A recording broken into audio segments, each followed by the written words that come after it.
This is the 217 Recovery Podcast with Corey Winfield. All right.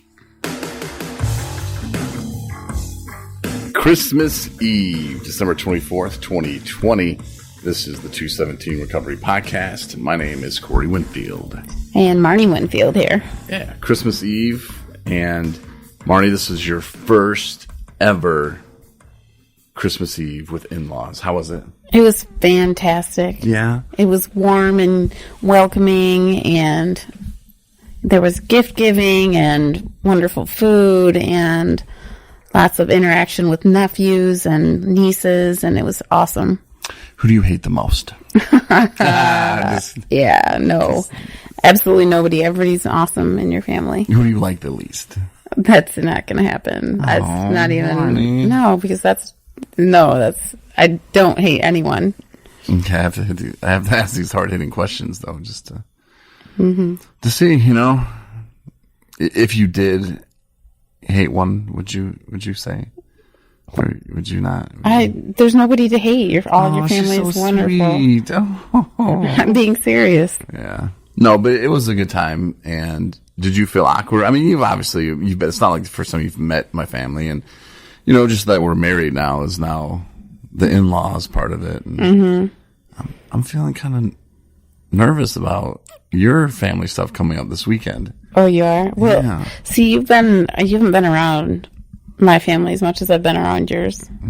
So, but no, it was nice. I mean, we got there kind of early during the day. Well, we did like Christmas Eve breakfast delivery. Yeah, like with normal people, I would assume, and who knows what normal people, but at Christmas Day, we did that today, right. Christmas Eve with my family. Right. And yeah, this morning we started it off by doing delivery service of pastries and donuts and hot cocoa. Yeah, went to my brother's house. My brother and his wife live, and their daughters, and dropped them off some pastries from Panera. It's good. Yeah. Hit up your favorite gas station. Yep. Wesco. Got some donuts, some hot cocoa. Took that to my sister and my nephews, and they enjoyed that. And then we took some donuts to my mom, and it was good. Yeah. Remember when we were driving away, and I said that's something that the old us never would have done. I would have been pretty much like, am I going to get myself ready together enough for when I actually have to do this Christmas thing and get it over with? That was my mentality of so many Christmases when I was in my active addiction. And so to have that calm, responsible, happy, you know, celebratory feelings about the day, which is different, it's awesome. Yeah, and the way we're doing our sobriety, you know, I don't know if it's different from other people, but we do things that help other people because it makes us feel good, and we've realized that, and we like that about ourselves. And you know, because it started out with we were going to bring my mom, I think, and then you were like, we should bring your sister donuts, and then this morning I'm like, we should bring my brother some too. You know, like it's just that giving back, and you know, the fact that you know we're ringing the doorbell, and he has an infant. I was like, we're not going to beat on his door and like keep ringing the doorbell, but you know, if we can wake him up and, you know, give him, and it was like 9, it wasn't like really early or anything. So, just to be able to give that to him, it makes me feel good. And we're driving away, and you say, no, is that something that you would have done if, you know, you weren't sober, or if you were in still active addiction? You know, like, no. Right. No. It wouldn't have been anything. I wouldn't have even thought about that, because it was all me. Where now it's still me, but I want to feel this way, where giving to others helps me, you know, like it's a different type of me. Right. Absolutely. And not just Christmas either. I will say that often to people, in early recovery, is that, it's amazing the feeling that you get helping somebody else, you know, and it not even have to be somebody you know, but just like giving back to like to somebody else, unselfish and pure, and not expecting anything for it. You walk away with that feeling just amazing, and I would recommend everybody try to do that just on a daily basis. Yeah, and helping people is just amazing. You know, doing something good for someone else, you know, the feeling you get is just, it's amazing. You know, it's different, but it's the same. You get the same kind of sense of pride, or I don't know, go do some good for some people. You'll know what we're talking about. Yeah. You'll have that sense of like, yeah, like accomplishment and just not selfishness, you know, like we had when we were in our active addiction. It was just about alcohol. And I told you a story about a few years ago where, you know, I actually drank on Christmas. I ended up relapsing, and it wasn't that big a deal. But to me at that time, it was about me. And I used it as a full-blown excuse. You know, something didn't go my way the way I planned it to go. So whatever. Yeah. And I was going through some really hardcore depression at that time. And I didn't realize that by not drinking and by early sobriety, that happens. That's very common, you know, because your body isn't making the serotonin anymore. And you're not, because at first when you stop drinking, the serotonin levels are just shooting through the roof because your body's like, whoa, let's kick back into gear. We got to do that ourselves now.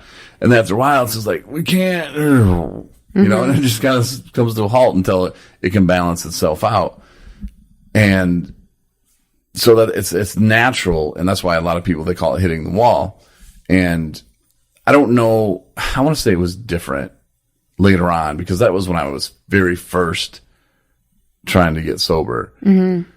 So, you know, going through that and not going to any kind of treatment or not having any kind of, you know, therapist to talk about, I didn't know. I just thought, oh my gosh, I'm depressed. And it wasn't until after then that I realized, you know, when I couldn't get out of bed and wanted to crawl into a hole and die. So it was a lot of things, but I still used it as a jumping board, like a springboard to, yep, let's go to the liquor store. Yeah. Merry Christmas to me. Let's get pity party going. But that's how I knew how to deal with everything emotional, you know, like drinking. So.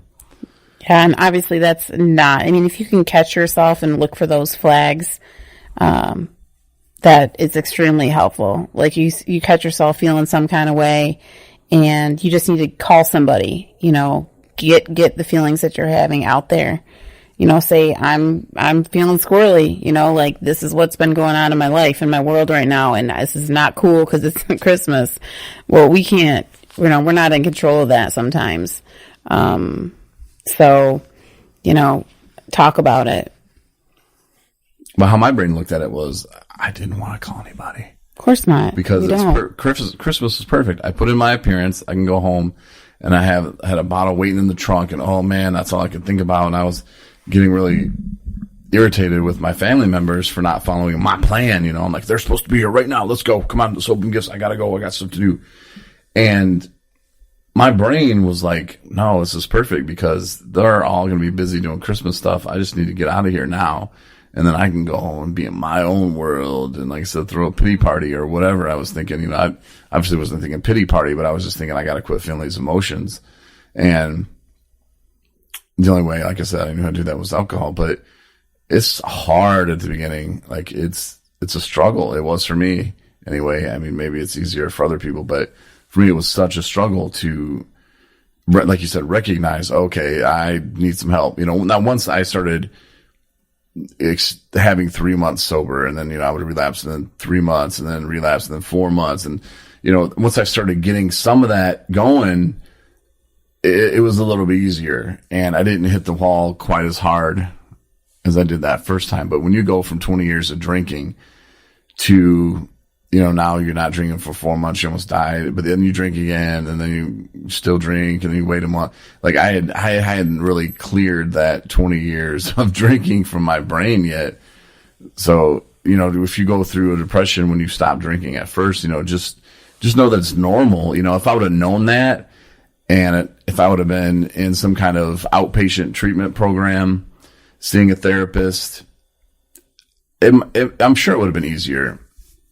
I mean, they didn't, so I don't know. I can't really go back and redo it. But if someone is kind of going through that now or thinking about it, or you got a loved one that, you know, maybe just stopped drinking or using drugs, and kind of hitting a hard time, throw some educational stuff out there for them, to let them know that, hey, this is normal. This is what your brain is doing to heal itself, and it'll pass. Yeah. Because some of them drugs will kill you. Right. They kill you right quick. Weren't we going to do accents tonight? No. The whole episode? I thought we had said, oh no, we were going to have a guest on. No. So why are you fearful of my family then?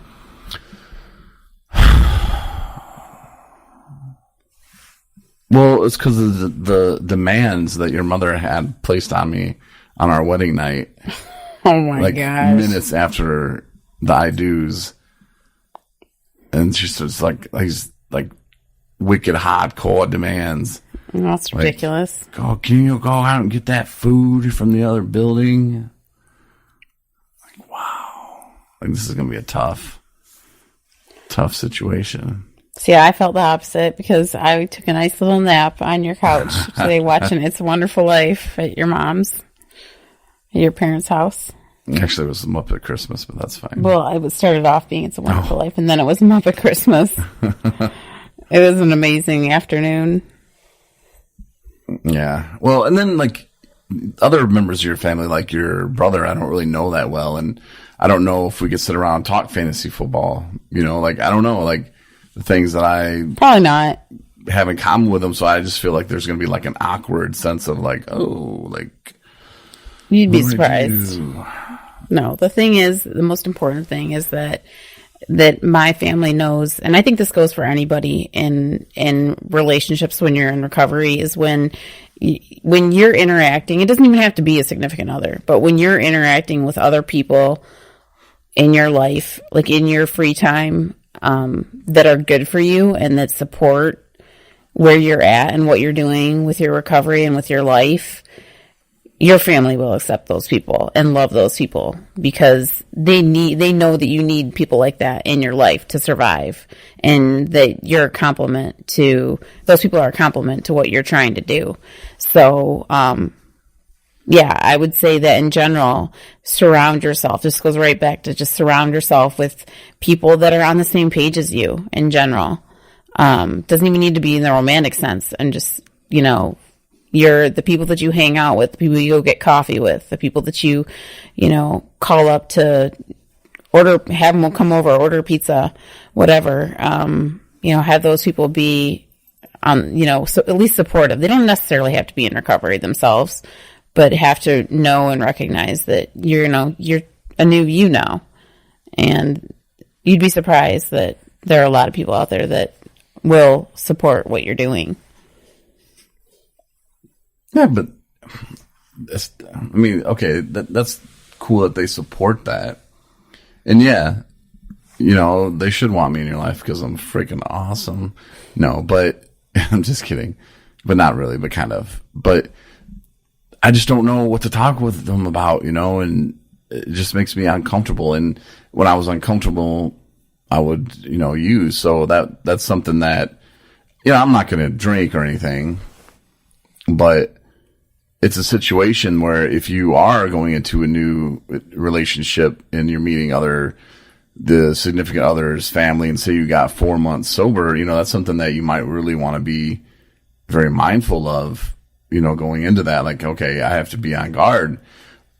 They might know you're in recovery. That's cool. Say you and your girlfriend, you and your boyfriend are in recovery 4 months, 5 months, 6 months, whatever. Just be prepared, what if it's an awkward situation, and what if they're trying to test you? Hey man, you want to go do a shot? Are you going to be prepared? Just kind of think through some situations that could possibly happen, and then think of the ones that you would never imagine, and then run through them because they could pop up. And not saying that does happen, but I'm sure it does. And what if I get diarrhea? Where did that come from? That came from where I was thinking. Oh my gosh. Because Thanksgiving I had a little bout of some EBS or something, because I don't know, and that was at my family's, so I think it was food poisoning or something, but that was horrible. I spent 2 hours in the bathroom, and I wasn't even playing my football game on my phone. And I was I was in there struggling, I was like, oh, sweating. It was horrible. I could explain more to you, but I don't think you want to hear it. Nah, yeah, it's not. But those are things that go through my mind. Like, what if, oh man, toilet doesn't flush and I'm in some house. I don't know. Well, we're doing my family Christmas, our family Christmas with my side on Sunday night. So. Okay. And then we said in the last podcast that we're going to recap them. Yes. So, and that's going to be like a video, like a vlog, I think they call those. They're like a blog, but a video, just recapping our experience with first time ever in-law action, like official in-law action. Yeah. Mine was smooth sailing. Was it though? Oh, yeah. You got to see some yelling. That was nice. Not really. A little bit. Yeah. A little tension, but, not towards me, so. Some funny moments. I can't wait for the recap. Yeah. Well, it'll be fun. Now, can I write your notes for you? And then, you have to, if I write it out in, bullet point form, then you have to go down each situation and explain. Sure, but I might have to elaborate how they are not true. Or it was different than what you wrote for me. No, they'll be all truth. I'll just write bullet points Okay. Okay. I'm I can't say, because I want to say, but I don't want to say it now because it'll spoil the vlog. Okay. So, all right. Well, look for that. Be careful. Enjoy your Christmas day. And we appreciate you listening. If you're driving, be very careful. At least where we're at, roads got a little bit slicker. Yeah. And I heard up in Traverse City, they had 7 inches today. I don't know if that's true or not. That was the forecast. Yeah. And my brother in California said it was a little chilly. It was 65. Yeah, the palm trees were blowing in the chilly 75 degrees. And then my man James Deere from New Zealand, he hit me up and told me Merry Christmas. Yeah, he said, me too. No, so they're south of the equator, so that means right now it's their summer, right? Yeah, I believe so.